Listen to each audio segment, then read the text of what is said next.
Welcome back to the Rundown, everyone. I'm your host, Nick Simonson, here to share with you some of my favorite summer fishing tactics, and that is hitting structure like developing reed beds, developing lily pad beds, and areas of slop and weeds that largemouth bass love to hang in.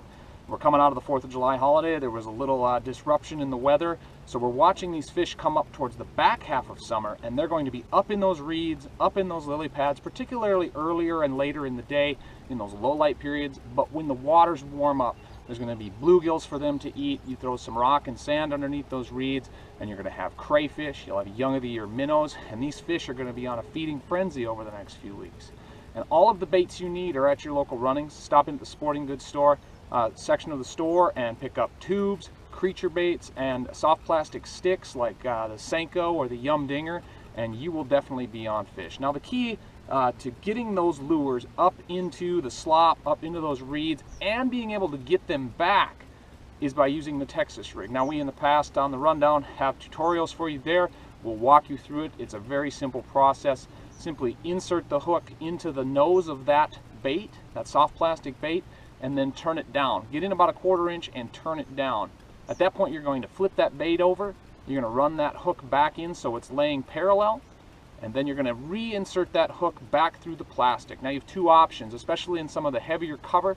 You're going to want to tuck that hook point back into the plastic. But if the cover is a little sparser, say like some sparser reeds, or you're going to be able to work it through a lily pad bed, you're going to want to leave that hook point exposed. Either way, you want a good hard hook set. Number one, that hook set's going to power the fish up and out of the reeds. But number two, and probably more importantly, it's going to set that hook point through the plastic. So combining that powerful hook set to break the hook point through the plastic, and then to power that fish up, because you don't want them to tangle in down around the reeds.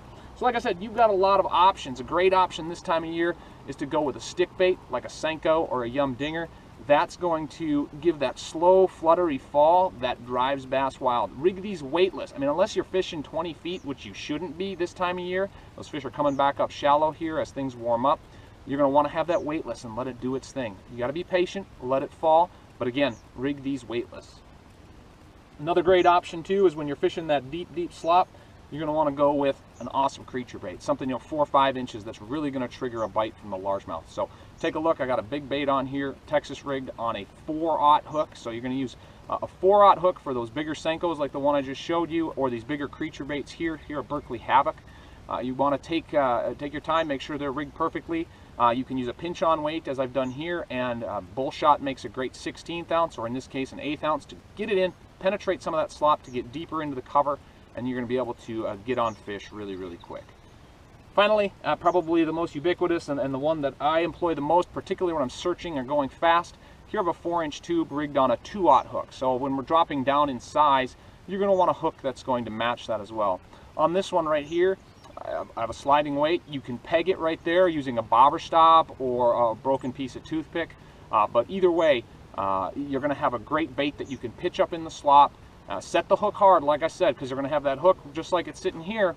When you pop that off, you're going to want to set it tight against there. So stop in at your local running store. The sporting goods folks have a great arsenal at your disposal. A lot of great information there as well. So get out there, get after some bass. That's the Rundown for this week. Good fishing to you.